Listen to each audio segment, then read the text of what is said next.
بسم اللہ الرحمن الرحیم۔ ام المومنین حضرت عائشہ صدیقہ رضی اللہ عنہ سے روایت ہے کہ جب بھی آپ صلی اللہ علیہ وسلم نماز عشاء پڑھ کر تشریف لائے، آپ صلی اللہ علیہ وسلم نے 4 یا 6 رکعتیں ضرور ادا کی۔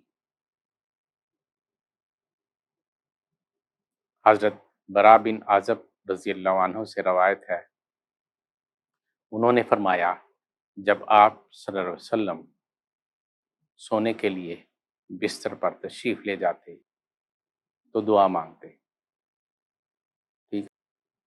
ام المومنین حضرت عائشہ صدیقہ رضی اللہ عنہ سے روایت ہے، فرماتی ہیں کہ جب آپ صلی اللہ علیہ وسلم سونے کے لیے ہر رات بستر پر تشریف لے جاتے تو دونوں ہتھیلیوں کو جمع کرتے، ان میں پھونک مارتے، سورہ اخلاص، سورہ فلق اور سورہ ناس پڑھتے، پھر انہیں اپنے جسد اطہر پر وہاں تک پھیرتے جہاں تک ہاتھ جاتے، سر اقدس اور چہرہ انور سے ابتدا کرتے، پھر جسم اطہر کے اگلے حصے سے آغاز کرتے۔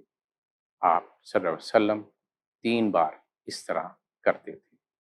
ام المومنین حضرت عائشہ صدیقہ رضی اللہ عنہ سے روایت ہے کہ آپ صلی اللہ علیہ وسلم سوتے وقت یہ دعا پڑھا کرتے تھے۔